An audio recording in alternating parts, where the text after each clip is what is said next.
Perfect. This will be recorded and will be posted to the website so that everyone can go back, revisit it. If you have anyone in your office who didn't have a chance to attend, this will be available.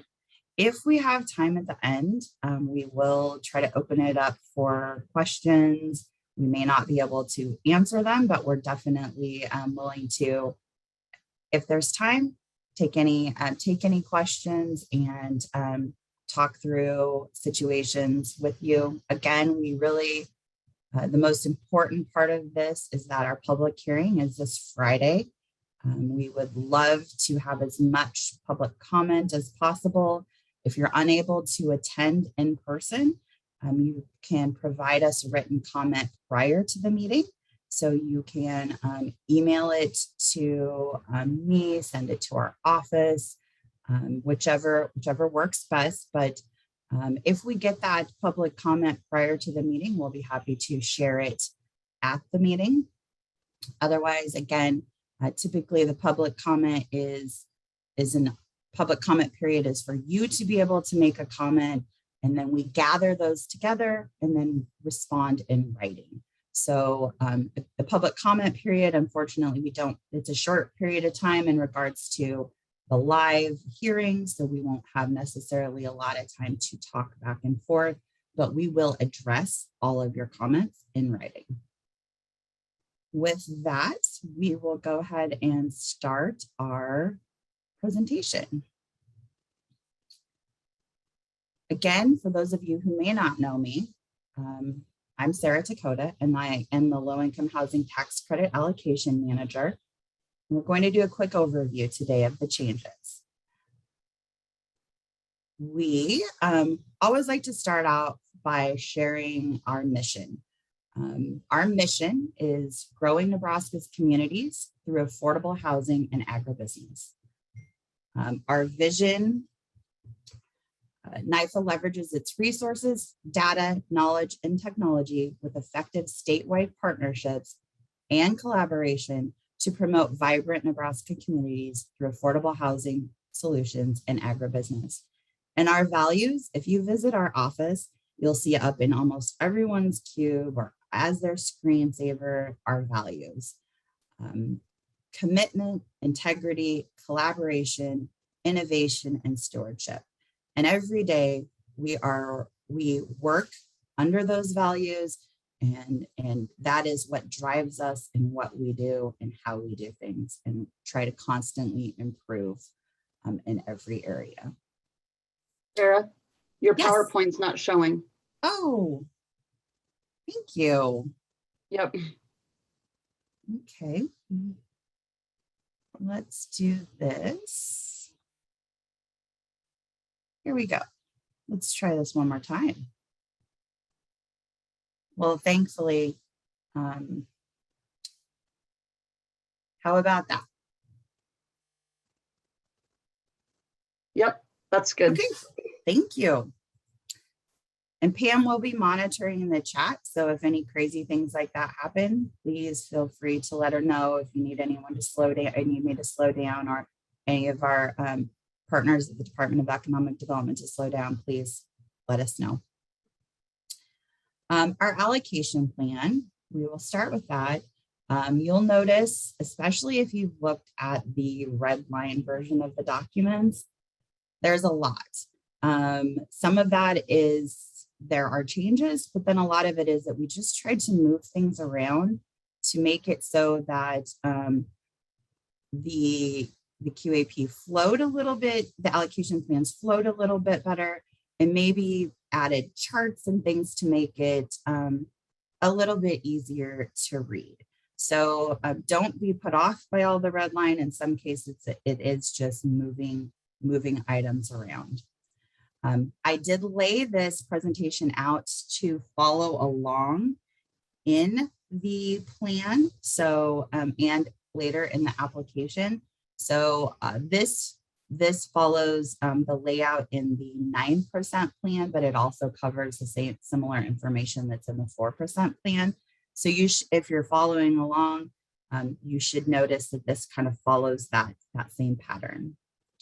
So one of the most important things is we recognize the disparity in distribution between metro and non-metro areas.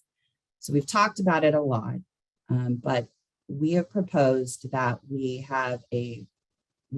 score metro against metro and non-metro against non-metro. So again, completely separate pools. You notice in the application, there's some additional points that metro communities can look at, but again, it's completely separate. Metro will not be compared against non-metro and vice versa.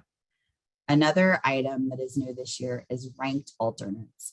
So if it comes down to that maybe a development isn't able to use their credits and they have to turn their credits in, we would then be able to go to ranked alternates so that those credits are utilized in a timely fashion. The 9% rounds, this year we are proposing, for this year and next year, proposing one competitive round per year. That will be starting this first competitive round. The round for 2022 is the optional threshold, which is to start March 16th. And then the full deadline would be April 27th with conditional reservations at our June board meeting. I believe that's tentatively around the 18th. Again, that's tentative. Our proposal, March 16th is significantly later than what we usually try to shoot for. One of the things and the reasoning behind that date this year is that last year we had hoped to have community development block grant disaster recovery funds as part of the competitive rounds. However, timing didn't work out. This year, we really are working hard with our partners at the Department of Economic Development to make sure that those resources are available. And they are significant. There's a significant amount of money, and I'll let them cover that in their presentation. But we want to make sure that those additional dollars that can help close gaps are available this round. So we have chosen to give ourselves, working with them, have come up with a date that again is later than we typically would, but it works best to try to make the best utilization of all the resources available. Our 2023 round, we've heard you say we would love everything to be moved so that we're getting an award or a conditional reservation later in the year prior, so that you're not missing building season. You have time to get items. You get everything you need. If you have home funds, you can get environmental clearance. You can get all of that sort of stuff. So we are proposing that the 2023 round actually start in July, have the optional threshold due on July 20th of 2022. So we'd finish the round, we'd start another round right away. And then there would be the final full application would be due August 31st, then with the conditional reservation at the October board meeting, which is approximately, I believe, on the 21st of October. So that would allow us to be able to get on a schedule that is closer to what we've heard at our at our focus group meetings and in comments, that you would like to see things kind of moved to that late September or that September-October date. Crane, again, it will continue to be ongoing. No major changes to the Crane program. I would like to note, though, that this year for 2022, unless Congress takes action, the 12.5% increase that occurred, that has been in place on the per capita amount of credit, will actually go away. So we will have a reduction in the approximate amount of credits. What we're operating on right now is that we will have approximately $3.2 million in competitive and 1.6 million in crane. And again, if many of you are probably very tuned into what's happening, but there is a push to try to get an increase put in place for the per capita dollar amount. But as of right now, we are defaulting to what the estimated amount that an estimated amount of $2.50 per capita. So for the 4% rounds in our allocation plan, we will have in both years, we are proposing 4% bond with the state credit round. And then we will have up to 2 rounds of 4% credits and bond only rounds. Those will actually, we are proposing that we have the first round, one each of the one with AHTCs, and then one of the 4% and LIHTC only, starting this late in the fourth quarter on December 10th would be it's a required pre-app, but optional threshold review starting on December 10th. And we'll go over that threshold option later. And then we would have the final full app due January 14th with a conditional allocation at the February board meeting. And then that would follow a similar schedule in 2023. So again, we're getting that conditional allocation at the very beginning of the year. Excuse me. We will hold, if there's additional volume cap available, we are proposing to hold an additional 4% and 4% LIHTC and bond only rounds. That would actually begin in March, and then final full app in April with the conditional allocation in June. The numbers right now that are proposed, and they are just proposals, we're proposing $40 million in a volume cap in the round with the state credit, and then $30 million in the round that is only 4% and LIHTC, or I'm sorry, 4% and bond only. As we move through the qualified allocation plan, we have evaluation of full applications.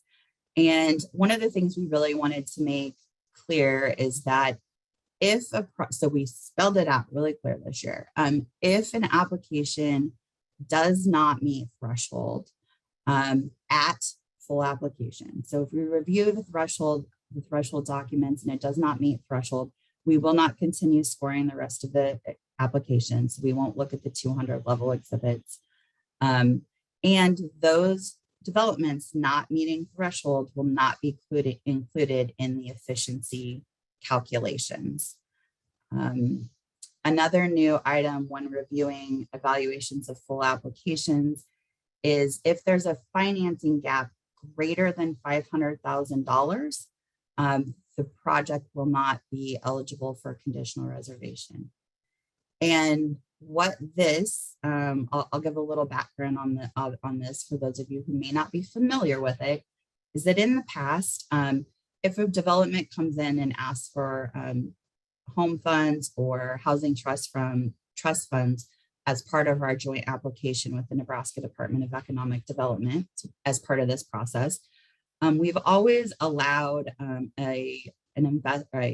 applicant to include a letter stating that if they did not receive home or housing trust funds, that they had an alternative way to close the gap so that they could still be eligible for an award. What we have found is that over the past few years, although the Department of Economic Development has a suggested amount of $500,000, that has gone up and up and up. So this year there were requests of $900,000 or $1 million, and it just made it difficult for us to recommend a project that then, if they didn't get home funds and had $1 million shortfall, the way our QAP was written, we had to go ahead and recommend them.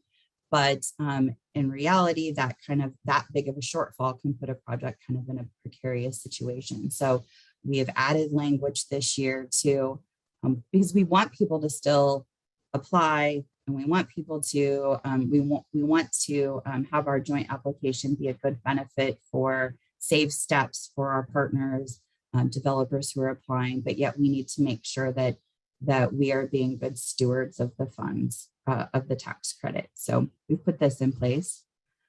You'll notice also that we have a maximum extension chart. We are allowing a maximum extension of 30 days for carryover, and then 60 days for conditional reservation, 10% and cost certification. These, again, extensions can be requested as long as they're requested prior to the original due date. So carryover documents are due on November 1st. We would have to have that request in writing prior to the due date. And then there's also an extension fee of $500 that is also due, but we can kind of go over that in the Appendix A fee schedule later.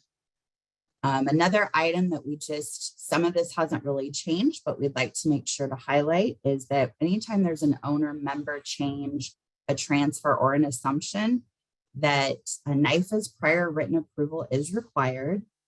And then also, this is new, subsequent owners. So if there's another buyer, they do not have the right to request a qualified contract. So the qualified contract process terminates with any subsequent buyer. Crane, last year we made some changes to Crane in regards to how many supportive services. We required that Crane projects had additional supportive services. And for those of you who may not be familiar with what Crane is, it is a program that is 9% tax credits, and it is a set aside. So we take approximately $1.6 million and set that aside for Crane developments. And Crane developments have to meet specific guidelines in order to qualify. Special needs projects such as those serving veterans, homeless, adaptive reuse, Native American housing, things like that are those, and there's others, but those are some main, some idea of what's behind Crane projects or what are part of Crane projects. We heard during focus groups that those additional supportive services made it difficult for projects in the life of in the affordability period to be able to afford to offer those development or offer those additional supportive services. So we've taken away that increased requirement. Instead, we have asked that on the Crane projects or the Crane applications, that developers do max out the number of points, which is what we typically see on the competitive side. But we're not asking for anyone to do any Crane project to do more in regards to that, in regards to the number of supportive services. We're just asking everyone to do the max. And then affordability period, we are requiring that Crane developments have the most restrictive affordability period that we offer. So that would be 15 years compliance period, and then an additional 30-year extended use period. And then finally, the supportive services. The supportive services really need to be geared towards the population that's being served or that's being targeted. And again, they have to be available to everyone in the every tenant. They have to be available to every tenant. Maximum allocation.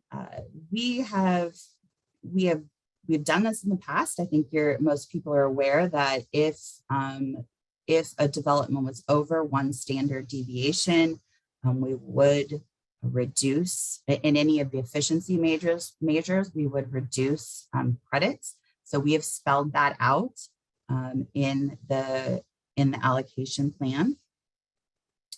And then a big one, and I do just in talking to people, I expect some comments on this when we get to a public comment. So one of the things that we have asked is that at conditional reservation, that all funding sources must be committed at that time. Now, what do we mean by committed? We know that if you have housing trust fund or home, for example, you may not have a contract yet, but you should have a commitment letter of some sort. So that's what we're looking for at this point in time. Is that commitment letter from the source?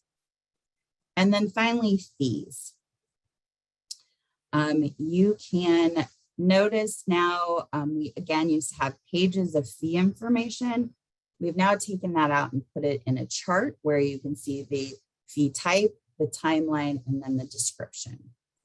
So one of the first things I'd like to point out is that there is now a at threshold. So when your threshold application is due, there is a $250 threshold application fee. But the full application fee, which the amount has not changed, it's still 1% or the greater of 1% or $500, is not due till final full application. The rest of the items in that section have stayed the same. One of the changes that we've had is late fees. So on conditional reservation, carryover 10% and cost certification, again, please remember you can ask for an extension as long as it's done beforehand or before the due date. But in regards to the late fees, there is now a 1% late fee, which has that's what's been in place. But now for every additional 30-day period, there'll be an additional fee assessed of 0.5% of the annual credit amount. And then the annual compliance fees, first of all, I'd like to highlight that the discount rate has changed for paying your fees up front. Our fine finance people made a calculation for us and really had to evaluate whether or not that discount rate was still based on things that I don't always understand, but based on treasury yield and all sorts of stuff. What if that discount fee was still correct and working properly and still giving a discount, but then still making sure that we are still covering our costs and that it's an appropriate discount amount. So that discount amount has changed to in the past it was 1.5%. Now it is 1.8%. Then one other thing we'd just like to point out is, and this is not new, this has been in the last couple of QAPs, but there is an average income compliance fee. So that has to be paid at the time of cost cert submittal, and that is 0.5% of the annual LIHTC amount for 5 years. So you do have that additional amount for the average income fee. Now, moving on to the application, you'll notice again a lot of structure changes. If you look at the red line again, it's very scary. It seems like we changed a lot. We moved things around, and we're going to continue to do that just to make it flow a little bit better. But we felt like we did enough moving around this period, and the next time we'll continue to work. We're going to continually work toward that streamlining, combining exhibits when able. You'll notice some increased point values, especially in the supportive service areas. And then max points. So in the past, we had some things that you had to score a max number of points, and then others where you had to choose, three items. We decided let's stay consistent and let's keep it all a max number of points. Threshold. We've heard again in focus groups over time that threshold items are required items. Every single development has to have these items. So why are we giving them points? So what we did do is exhibits 1 through 20, which of exhibits 1 through 20, exhibits 9 through 20 are DED or Nebraska Department of Economic Development forms. So some of those, if you're not applying for those funds, you may not need to fill those out. But exhibits 1 through 20, and then all of the 100 level exhibits are what are considered threshold review items. So if your development does not, if your application does not have those items complete, and if they do not meet the requirement of each exhibit, then the project would not meet threshold. Now we're still going to continue our threshold review process. So again, you can submit your optional threshold review. We will take a look at and provide you feedback on those items, but you will not receive any points for threshold items, and you will not receive any points for submitting threshold items. Next, we have developments previously. One of the comments we had a lot of conversation around in the focus groups was developments that had previously received credits and then coming in and asking for credits again. So we did address that in this application. And so developments that have previously received credits have to wait until after year 20 of the year that the last building placed in service to come in and ask for additional credits. Let's see, qualified contract. Again, we touched on this earlier in the QAP, but we really want to make sure that, again, this spells this out in the application that if you transfer or sell the project, that then removes the right for the subsequent buyer to request a qualified contract. Crown developments, you'll notice that in Crown developments, we have indicated that Crown developments must waive the right to request a qualified contract. And then also, because Crown is the ultimate idea behind Crown is that the residents will end up purchasing the units. The Crown developments, Crown applications cannot choose a right of first refusal option. You'll also note some new forms. We have a new manager form and a new property management form. In the past, we've just had you list your projects that you have. Now we're going to, which I'm sure those of you who work in other states are very familiar, we're going to a similar structure to where we ask you to have other states send the form to other housing finance agencies and states that you've worked in and have them complete the form regarding your management qualifications. We have a similar form for property management. Also in focus groups, we've had comments about or asking, we incentivize NIFA's training, but why don't we incentivize other certifications such as HCCP?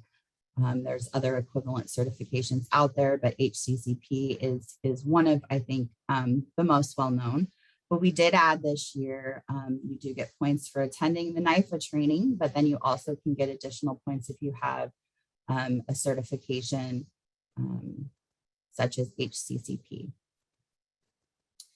I mentioned earlier that one of the things that we really wanted to do is try not to have you have to upload plans to several places, or have an architect certification in 6 different exhibits and areas. So we tried to combine some things together. One of those areas is design standards, green standards, and amenities. They've been put in one section. All of those items for design standards, green standards, and amenities, you'll either address in Exhibit 208, which is the exhibit for design standards, green standards, and amenities. But anything that's on the plans, you can address in Exhibit 100. So you're not going to have to upload a whole separate set of plans. As long as everything is labeled and legible in the plans in 100, we don't want you to upload everything again. We'll just go back and reference it in level 100. You'll notice that there is max points for each section. The only one that has changed is amenities, but that is because we did increase the points in several of those areas. And you will notice that as you look through the application. Additional items, supportive services were a big change. So we went from having you choose 3 supportive services to use to now having points to get to a level of points. We've also increased the point values of many of those. We worked with our compliance team, Kelly Schultz and her team to really look at what we're seeing as services and what they're seeing as costing, what is costing the most for developments. So we worked with them to come up with a new points value. And we also added some additional options to, again, just have a few more options for you to choose from supportive services. You'll notice that there are a couple of the new services. Some of you who have put in optional services before, we have liked those services and thought, okay, let's add those to the regular plan. So if you've got a service that you think is great, make sure you add it under the optional service. And who knows, it may be one that we think should be added as a regular option. And then again, as I mentioned on Crane, we aren't asking Crane to do more than competitive projects. We just are asking them to max out the points in this specific category. Many of you who have listened to our board meetings know that our board has really tasked us with helping to make sure our QAP and application is geared towards their policy of making sure we have family developments available, and then that people are developing in areas of high opportunity. So you'll notice that family development structure, we have incentivized larger units. Again, that is 20, it's only based on what 20% of the units are. We are not asking that we need a huge a project that's full of 4 or 5 bedroom units, but we do want to incentivize some of those larger units. There's been new supportive services that are aimed more at family developments, as well as the areas of high opportunity. I am really sorry, barking dog. Areas of high opportunity. We used a category called datadiversity.org. So if you go to that website, you can see, I'm gonna take care of this. Just one moment.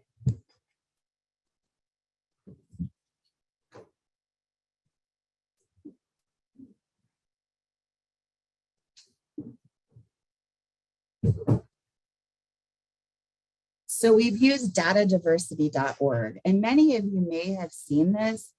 There was a board presentation last year, and the Sherwood Foundation did a board presentation talking about areas of high opportunity. And So we took a look at that, and we are proposing up to 1.5 points in each category. And data diversity kids creates a very low to high area in 3 different categories. So education. So is there access to good schools, pre-K, things like that. And then social and economic, is there good jobs available?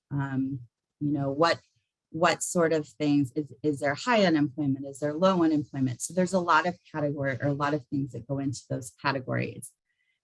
And then health and environment. Again, is there access to medical care?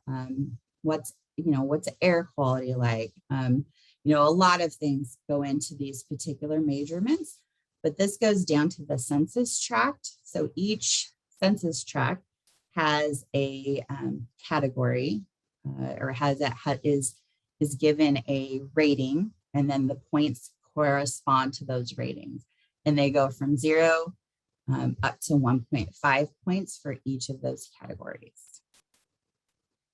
Efficiency measurements, we have, again, in the past, we've always split metro from non-metro. We'll continue to do that. And then new construction versus rehab.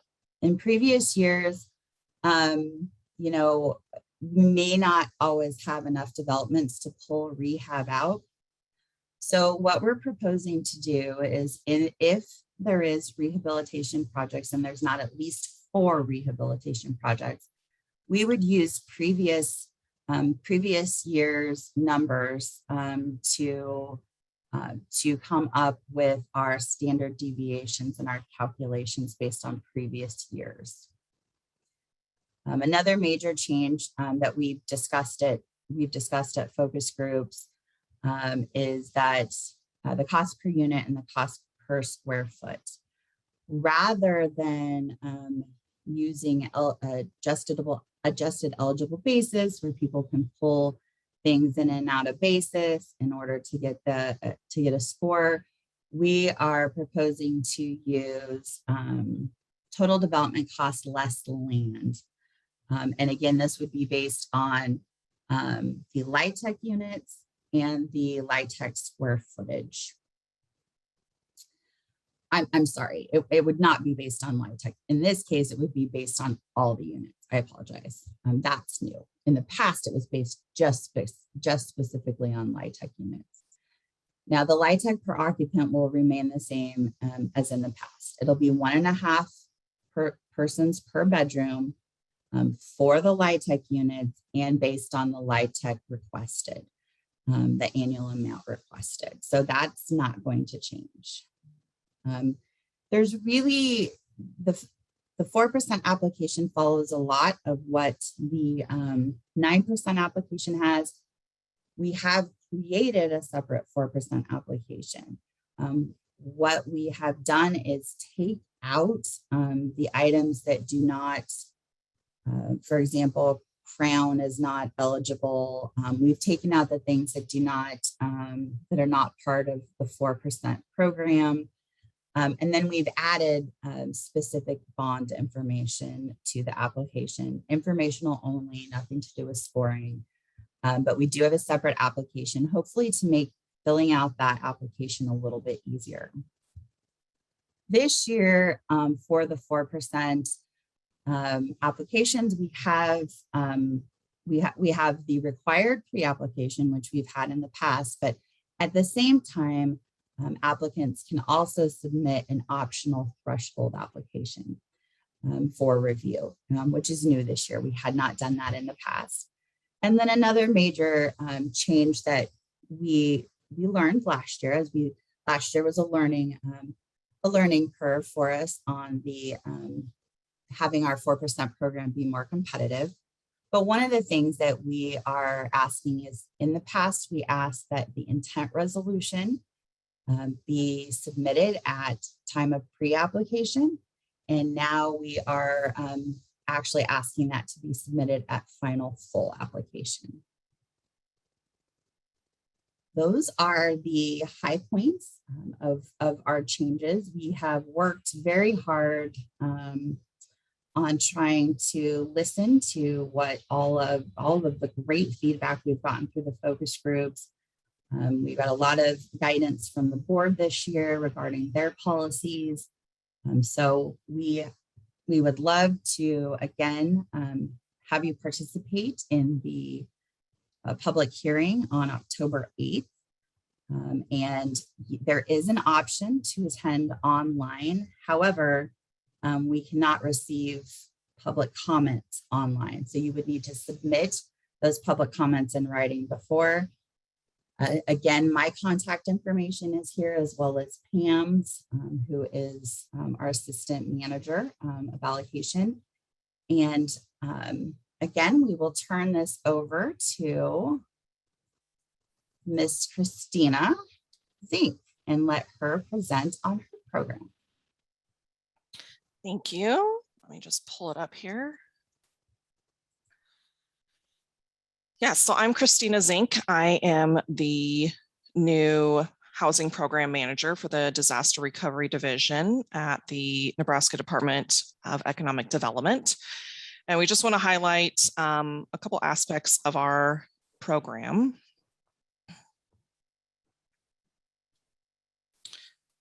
As everyone knows, in early 2019, Nebraska suffered a record-breaking damage from the winter storm Ulmer. So disaster recovery funds support long-term recovery from disasters, and the CDBGR DR is a federal program managed by HUD and is going to be administered by us at the Nebraska Department of Economic Development. Following the 2019 winter event, Winter Storm Ulmer, or DR 4420, the state of Nebraska did receive a $108 million grant to help fund infrastructure, housing, and planning programs. As part of the funds, DED has established an affordable housing construction program intended to increase the affordable housing supply in the flood impacted areas, including affordable rental housing and affordable home ownership for low and moderate income households that lost their homes due to DR 4420. We have partnered with NIFA on the joint application and have $26 million available. Under the joint application, funds may be directed to new construction or unit rehabilitation to offset the impact of the disaster for affordable rental housing. As with most HUD projects, and must meet a national objective with the disaster recovery, they will need to benefit low and moderate income LMI persons. As such, HUD requires that 70% of the funds benefit LMI persons, at 80% are below AMI, and preference will be given to projects that target households earning less than 50% LMI, or AMI, excuse me. HUD also requires that 80% of the DR funds will be allocated and spent in HUD identified most impacted and distressed areas, or the MID. That includes Sarpy County, Dodge County, and Douglas County. You can get more information on our action plan and more information on the eligible areas on our website, which is opportunity.nebraska.gov, and we can put that in the chat box here in a minute. You do have the flexibility to work in non-entitlement areas. Just remember that there must be a tie back to the disaster for all projects. The primary purpose is, as mentioned, is to increase affordable housing supply in the flood impacted areas. Funds can be applied from units of local government, nonprofits of 501c3 and 501c4, and public housing authorities. Funds can be directed to new construction or rehabilitation costs if the activities clearly address affordable housing needs, including rental housing resulting from DR 4420.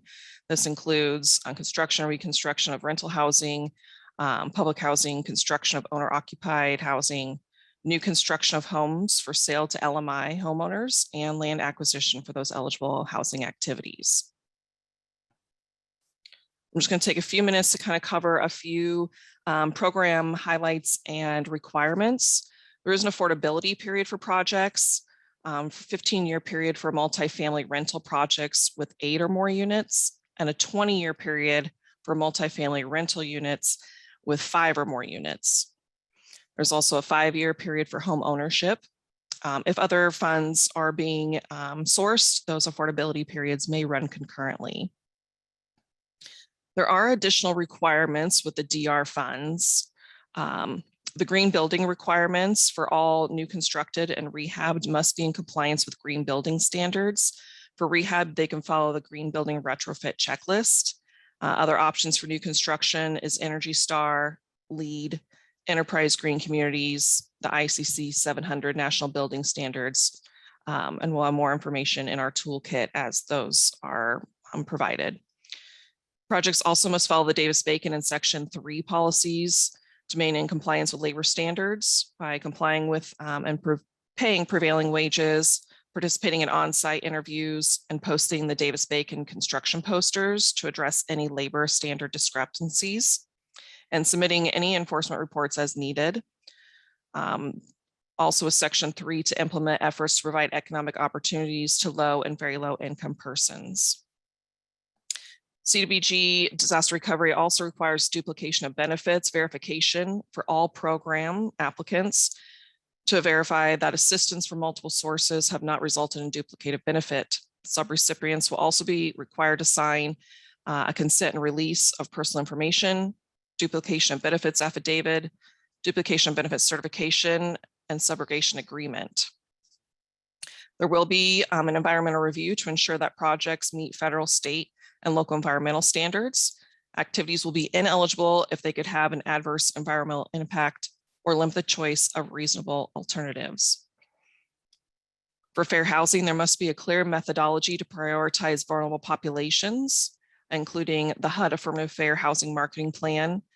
There'll be more information on that, including some not just passive compliance, but proactive actions like identifying a local contact as the community fair housing representative and proposing a specific action to affirmatively further fair housing, as well as requirements provided for limited English proficiency individuals with access to materials available to public regarding properties must be provided in English and Spanish. And of course, there's reporting requirements. We'll have regular monitoring, quarterly reports, and site visits for the program as well. The best way to stay up to date is to check out our website. Again, it's opportunity.nebraska.gov. Our action plan is there. We'll have more toolkit information available, or you can always reach out to me. My information is there. As Sarah said, this is being recorded and we posted, but we will also post our slides with information on them this week as well. Thank you, Christina. Michelle Grimes, who runs the or heads up the home and HTF programs. Do you have anything that you would like to share, Michelle?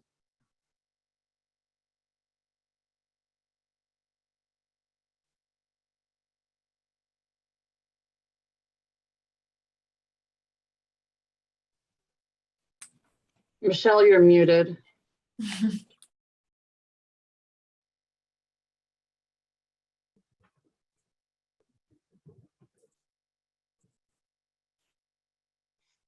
Still muted. I don't know, is Cheryl on? We can't hear you.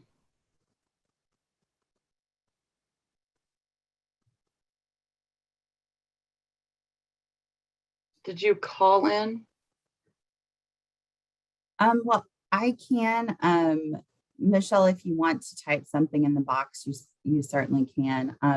I know one of the things that Michelle and I spoke about is that we have taken there was an exhibit 104 that was a Department of Economic Development site review form, and that's now been moved up to the exhibits 1 through 20. She might be unmuted now. I'm gonna go ahead and try Michelle. Yeah, can you hear me now? Yes. Okay, I had to answer something on the phone. So, okay, Michelle Grimes with the Department of Economic Development, oversee the Home and National Housing Trust Funds. A change from last year, the site review form is 75 days prior to threshold or full application. Last year it was 60 days and we changed that to 75. So if you plan on submitting your application for threshold, we would need that site visit form by the end of December. And if you are not submitting for threshold, the date would be February 11th for full application. And it just gives us enough time to get staff out there and get the sites looked at and get the forms back to you to be able to submit with your application.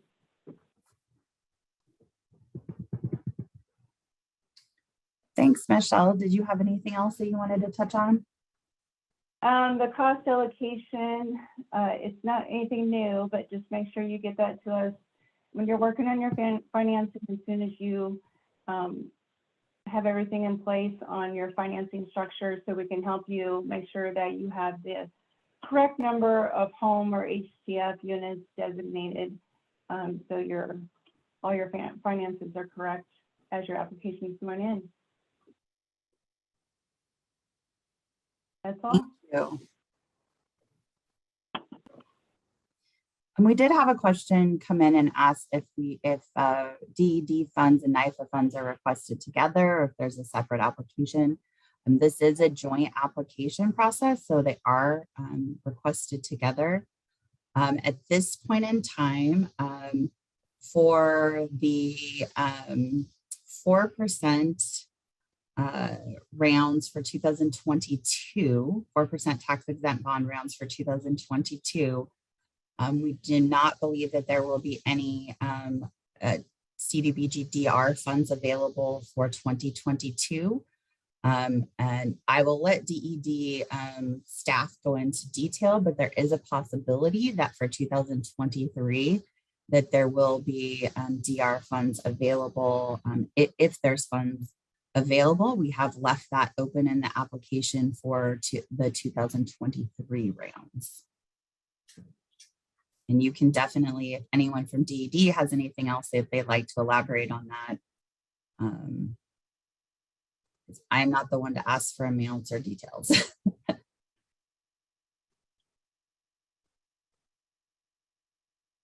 Okay, we have about 6 more questions or 6 more minutes. I would say we probably have time for a question or two. If anyone would like to, we have so many people online. If you'd like to type in the chat box or raise your hand, we can have, we will try to answer any questions as quickly as possible. But again, you know, I think you have our contact information with NIFA, and then also I believe you have contact information from DED. So please don't hesitate to reach out and ask us questions prior to the public hearing. We're happy to talk through things with you. And again, I can't recommend enough and ask you enough to please provide written comments, specifically if you're unable to attend the in-person public hearing. And if you are, please come and provide us comments, because there have been a lot of changes and we try to work through everything, every situation, but you know, there are these things called unintended consequences that occur. So we really rely on public comment to be able to be able to refine and make sure that the goals with the board and with the federal requirements all align, and that we're making changes that are good for the program.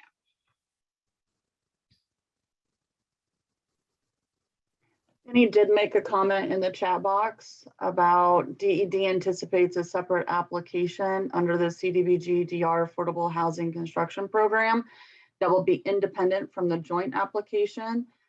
Christina Zink will be the one with all of that information, and it'll be coming at a later date. Kathy Yes. did ask another question. Yeah, yes, Kathy. That is a comment that's been brought up, is that the Davis-Bacon requirements will be brought up. So that is something that we have noted, and we are taking a look at, we have noted that, and we are going to address that. Another note is just based on Jenny's comment. Jenny's comment is specific to a funding source that they are doing independently, or around that they're doing independently from ours with NIFA. So if you are interested in both LIHTC and CDBG-DR, the joint application is the place to apply for that. If you've got a project that's independent, or a separate project that does not need LIHTC, then you would be able to go through the funding round that Jenny mentioned.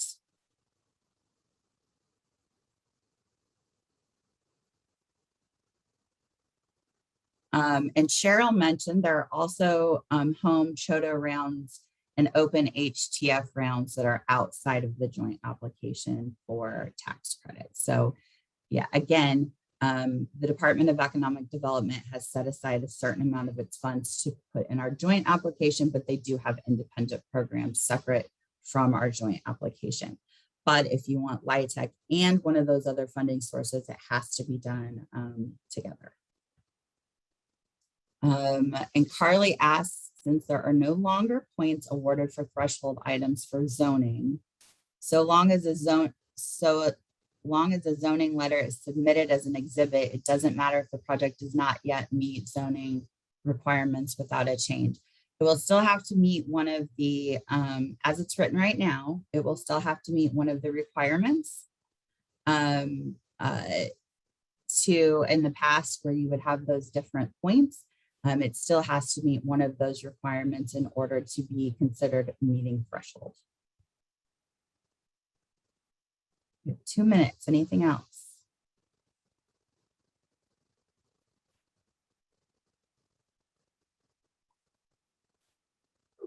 Thank you, everyone, for your time and your participation.